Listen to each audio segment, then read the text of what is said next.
보신 것처럼 군사적 긴장 완화에 대해서도 상당히 여러 분야에서 합의가 이루어졌는데 이 부분은 유영원 조선일보 군사 전문 기자에게 좀 물어보도록 하겠습니다.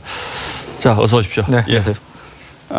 이게 이제 판문점서는 부속 합의서로 군사 분야의 이행 합의서라는 게 채택이 되었죠. 근데 네. 양이 상당히 많은데 네. 뭐 물론 다 중요하겠습니다만은 네. 우리 유 기자 보시기에 가장 핵심적인 부분은 어떤 거라고 보십니까? 물론 이제 군사적 긴장 완화를 위해서 상징적인 의미가 있는 부분들이 있습니다. 예. 그리고 구체적으로 이런 비행 금지 구역이라든지 완충 수역 이렇게 구체적으로 설정된 게 사실상 53년 정전협정 이후 처음이기 때문에 예. 그 나름대로 의미는 있습니다만 이것이 이제 구체적으로 시행돼가는 과정에서 특히 북한의 비핵화가 아까 리포트에도 있었지만 구체적으로 뭐 확 진전됐다는 그런 게 없는 상황 아닙니까? 예. 이제 그런 상황에서 이 재래식 군사력, 우리 재래식 군사 대비 태세의 그 약화를 초래할 수 있는 이러한 사안들이 곳곳에 숨어 있기 때문에 이런 점들을 우리가 좀 유의해서 볼 필요가 있다고 봅니다. 그러니까 우리는 핵이 없고 북한은 핵이 있는 상황에서 네. 재래식 군사력을 상당히 약화시킬 수 있는 우려가 있다면 이런 이제 분석을 하시는 거죠? 네, 그렇습니다. 예.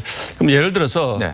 이제 군사 훈련을 할 때도 어떤 설정된 지역 안에서 군사 훈련을 하려면 네. 북한과의 군사 위원회인가요? 뭐 거기에서 이제 서로 협의를 해서 하자고 하는데 예를 네. 들면 우리는 네. 지금 한미 방위 체제, 공동 방위 체제가 돼 있지 않습니까? 연합 방위 체제요? 예, 예. 그런데 미국이 훈련을 필요해서 하자. 그럼 네. 이러면 이런 경우에도 북한에게 물어보고 해야 됩니까? 네, 그러니까 지금 중요한 점을 지적해 주셨는데 제가 볼 때 이번 합의 중에 사실은 굉장히 큰 위험을 내포하고 있는 조항 중에 하나가 1조 1항입니다. 여기를 보면 쌍방은 대규모 말씀하신 군사훈련 그리고 무력 증강 그다음에 다양한 형태의 봉쇄 차단 및 항행 방해 행위 그리고 정찰 금지 행위 등에 대해서 문제 등에 대해서 남북 군사 공동의를 통해서 가동해서 협의해 나간다고 돼 있습니다. 남북 군사 공동의라는 건 이제 만들겠다는 앞으로 만들 겁니다. 여기 뭐 대장급으로 해서 만들 가능성이 많은데 여하간간에 그럼 여기 말씀하신 그런 한미 연합 훈련 문제도 제동이 걸릴 가능성이 있고요. 또 하나가 이제 무력 증강, 전력 증강 문제인데 이거를 그대로 적용하면 북한이 예를 들어 우리가 킬체인을 위해서 탄도미사일을 증강한다든지 뭐 장거리 공대지 미사일을 증강한다든지 이런 거에 대해서도 북한은 문제를 제기할 수 있다는 것이죠. 그 자체가 적대행위다 이렇게 볼 수 있다는 거죠. 실제로 북한은 지난 4월에 판문점 선언 때 그 일체의 적대적 행위를 금지한다는 그런 추상적인 조항이 쓰는데 이것을 빌미로 삼아가지고 한미연합훈련은 물론이고 그 태평양 지역에서 세계적으로 하는 해군 훈련, 림팩 훈련에 참가하는 것조차 문제를 삼은 전력들이 있습니다. 그래서 이런 행태를 봤을 때 이러한 그 전력 경장 문제, 그다음에 그 봉쇄 차단 문제는 이제 대북 제재와 연관되지 않습니까? 그래서 대북 제재, 유엔의 대북 제재와 충돌할 가능성도 있는 것이고, 그래서 이 부분은 상당히 좀 유의해서 봐야 할 필요가 있습니다. 이제 비행 금지 구역도 지금 설정이 되지 않습니까?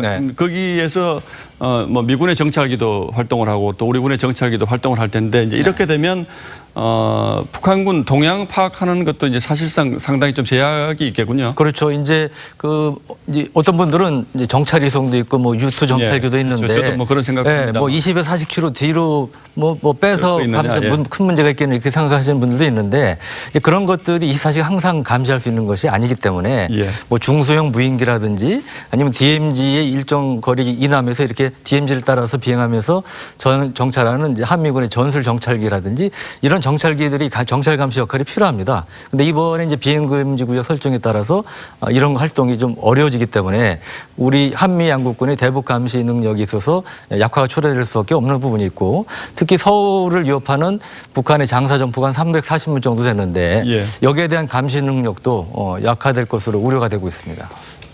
북한 그러니까 휴전선 부근에 GP를 11개씩 일단 철수한다 그러는데 이 11개는 무슨 혹시 의미가 있는지.